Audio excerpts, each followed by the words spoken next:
Hello, my name is Sandy Adomaitis, the social media director for the Page International Screenwriting Awards, and your host for the Writers Hangout, a podcast that celebrates the many stages of writing, from inspiration to the first draft, revising, getting a project made, and everything in between. We'll talk to the best and the brightest in the entertainment industry and create a space where you can hang out, learn from the pros, and have fun. And we're rolling. Hi, I'm Sandy Adomaitis. Hi, I'm Terry Sampson. Terry, I'm always fascinated where the creative idea comes from when a writer sits down to write a movie. Yes. I find the process fascinating, from when the epiphany hits a writer and then how the writer shapes it from their life experience. And a great example of this, and what we're going to be talking about today, is School of Rock. Wonderful. Have you ever seen the movie School of Rock? Couple times. So good. Really good movie. Really good. School of Rock came out on October 3rd, 2003. My wife worked on a TV version of it. I didn't know Sharon worked on that. Yeah, it was at Paramount too, which is Paramount did the movie. I also really liked the Paramount lot. It was my number one favorite lot till Warner Brothers has taken that spot for me. But I like the Paramount lot because of the gate. And the gate is the original gate. It's just set back a little bit further. And then there's a new gate before that. But it's the gate in Sunset Boulevard, my favorite movie. Yeah. And the offices where they were writing their script, that street still exists. It's a classic place. Here's my classic story for it. I used to go for any reason in the early days when Sharon was first working on Paramount's lot. And so I was on there quite a bit, and I had this funky little truck at the time, and I was taking my turn to get out. You know that it would be on the West Side Gate. Gower? There was always, you'd always have to wait that out. There's always like a long line. So I'm sitting there waiting, and I turn and I see the hot dog vendor there, lost control, and it's driving right at me. All of a sudden, you're in an Abbott and Costello movie. I am. And I'm staring at it, and I look ahead, and I go, I can't go anywhere. And he hits my little truck, and I go out there, and my truck was not new. It was quite old, actually, at the time. He was apologizing. He offered me a hot dog.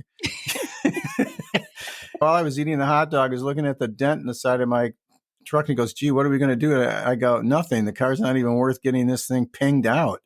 I go, it's fine. So I went home, and I took a little ball peen hammer, and I said, maybe I can get this out myself. And I'm pounding on it. And I go, wait a minute, this sounds pretty good. So I bring a couple of microphones out, and I'm recording me taking the ping out.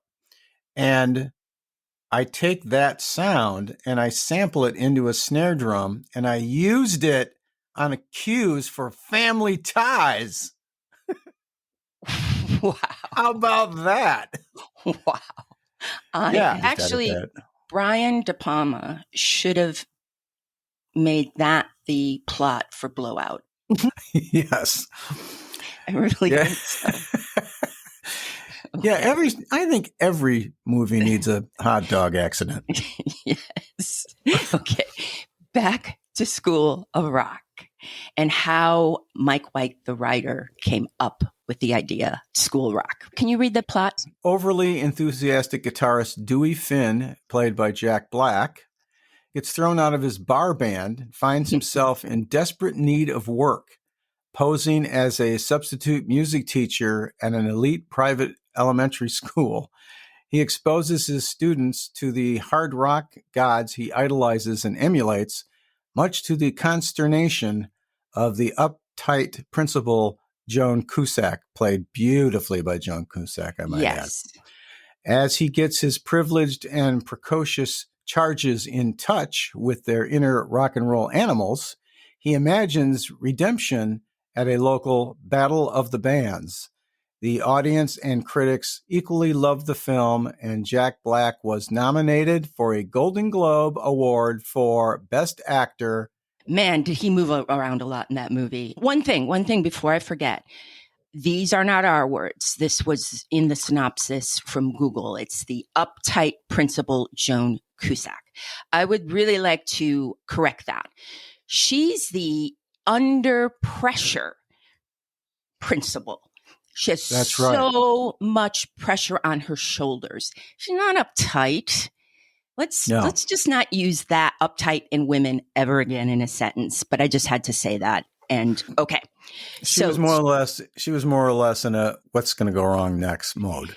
Exactly. School of Rock was directed by Richard Linklater, who we know from Boyhood, Dazed and Confused, and the boyfriend to Greta Gerwig, Jack Black, who, by the way, eats the screen and leaves no crumbs. Even before filming began, Black knew School of Rock was going to be different. There's a quote from Rolling Stones, the oral history of School of Rock, when Jack talks about this time period. Can you read it, Terry? Yes. He says, "When we did the read-through, that's when I felt it. Table reads are always boring because movies are not meant to be read at a table. They're meant to be seen on a big screen. But this was the first time where it just killed. I was like, oh my God, this is a diamond. Every scene is clicking and the laughs are strong in the room. I could feel right out of the gate that something special is happening." That's pretty cool. Can you explain to the writers out there who might not know what a table read is?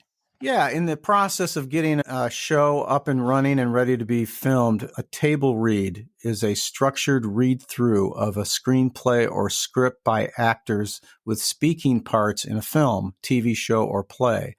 The table read is often the first time that everyone involved in the production comes together. For the writers out there, one of the best ways to make your screenplay better is hearing it out loud. Hearing it out loud is so different from what you hear inside your head when you're reading your script. At American Dreams, the showrunner, Jonathan Prince, asked the cast at every table read to elect a camper of the week from the crew in the production office.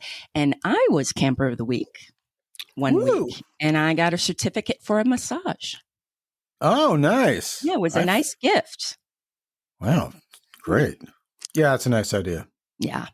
Now, Mike White, the writer of the movie, plays Jack Black's best friend. Sarah Silverman, she does an amazing job with a very thankless role. She transcends the part. In fact, all these actors in this movie are really good. Yeah. Everybody hitting on all cylinders. Yeah. And the kids are wonderful. The director, Richard, said he would only do the movie if they cast kids who were musicians first and actors second. And I think that really works for the movie. Yeah, I think so too.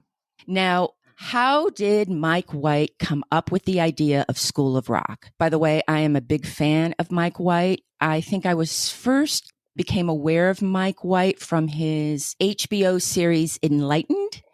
Enlightened was a self-destructive woman, Laura Dern, who has a spiritual awakening and becomes determined to live an enlightened life. And she creates havoc at home and work. It's so funny. And there's a mystery and it's really fun. That's the first time I discovered him.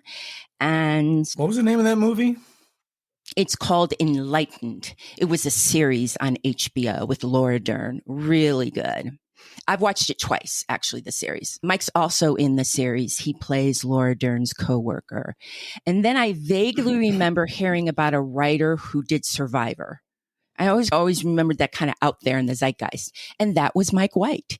He participated in Survivor. Wild. Really? I think you can go online and just see YouTube clips of him. Now, the writers out there might know Mike White from his latest hit series, White Lotus. Oh, yes. And with that line, Jennifer Coolidge. I'm going to see if I can pull this off, Terry. These gays are trying to kill me. No, that was the Wicked Witch of the West. These gays, I can't do it. Oh, it's such a good line. She's on the yacht. All right. How did it all come about? In my research, there are two factors, and they only cross in one article, but I'll give you the two factors because I came across both of them quite frequently. The first, the Langley School Music Project. The Langley School of Music Project is a collection of recordings of children's choruses singing pop hits by the likes of the Beach Boys, Paul McCartney, and David Bowie. They were originally recorded in 1976 and forgotten about. And then they were found and re-released 25 years later, and they became a cult hit. Obviously, a cult hit that you and I aren't part of, because I had never heard of this. And it became an example of outsider music. Now, I kept seeing the Langley School Music Project mentioned alongside the School of Rock in my research. I never read anything in Mike White's words saying that he heard the Langley School of Music Project before he wrote School of Rock. And here's what Mike White said, how he came up with the idea behind School of Rock. Jack was my next door neighbor for a few years. He was starting to get a lot of heat as an actor, and he would occasionally give me scripts that had been submitted to him to star in. They were invariably these flat comedies, or he was like the John Belushi guy who gets drunk and falls through a sliding glass door or something. I'm reading these scripts and I was like, I could do better than this. Obviously, music is a big passion of his. He has his band Tenacious D. I had the idea of him leading a band of little kids somehow. It just seemed like a funny visual. Then I got the idea that it would be fun to have him be more of a W.C. Fields a little bit, like a guy who isn't really somebody you'd want around kids, but that's part of the fun. Now, at the time, Jack Black was best known for his role as the record store know-it-all from High Fidelity. Did you like that movie, Terry, High Fidelity? Yeah. I think you would like it. Yeah. Now, the infamous Scott Rudin was the producer of School of Rock. I'll leave out Scott Rudin's complicated story for now, but it was Scott Rudin's idea to get Richard to direct School of Rock.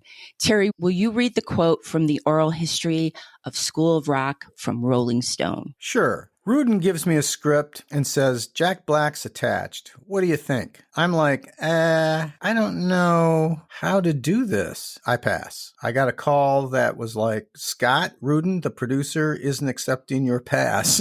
And I'm like, what does that mean? He was just sure that I was the right guy to pull this off. It was a huge different thing for me to come aboard. I was a color on his palette. Someone had cast me as the right person to perhaps realize this thing that he thought had potential. I was always a little frustrated with a lot of studio comedies. I just think they're not working hard enough, or they could be better. So I was like, okay, Big Mouth, this is your chance to actually make a studio comedy that maybe works at that level. Terry, would you also read what Jack Black said about his collaborators, White and Linklater? Yes. I loved Richard Linklater because I loved Slacker, and I thought Dazed and Confused was brilliant. Obviously, he knew rock. I was nervous, though, because it seemed like all of his movies were low-budget indie experiments. This was potentially to be a big summer hit, but Scott Rudin was, no, you're wrong. I'm taking over and I'm forcing this to happen. Linklater went over the script with a fine-tooth comb to try to keep it grounded, keep it real, even though it comes off crazy. He was addressing things like, I don't believe this. They're doing a music class and nobody finds out. They have to soundproof the classroom. So let's do this. Those little elements of keeping it on planet Earth really served it. I couldn't agree with Richard more. Grounding that movie really helped it. In how they address soundproofing the room was brilliant. At one point, Jack Black simply turns to a couple of the kids and he says, we need to work on soundproofing the room. There was no elaborate scene of soundproofing the room. Next time when they're singing, you just assume they figured out how to soundproof the room. So then the kids are cast with Richard's rule, musicians before actors. They shoot it, and it's 20 years later, and you can watch the movie with teens toddlers and parents. There As you I go. mentioned at the top, School of Rock was released on October 3rd, 2003 by Paramount Pictures, grossing $1 million worldwide on a $35 million budget. The film received positive reviews from critics with praises for Jack Black's performance.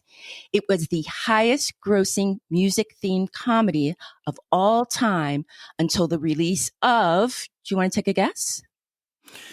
Highest, I don't. Pitch Perfect 2. Really? Yes. A stage musical adaptation opened on Broadway in December 13, and as you mentioned, the television adaptation for Nickelodeon premiered on March 12th, 2016. Do you and Sharon celebrate that date? No. That's a wrap for the Writers Hangout. Thanks so much for listening. If you enjoyed the show, please subscribe and thrive. Till we get to hang out again, keep writing. The world needs your stories. The Writers Hangout is sponsored by the Page International Screenwriting Awards. Executive producer, Kristin Overn. Producers, Terry Sampson and Sandy Adomaitis. Music by Ethan Stoller.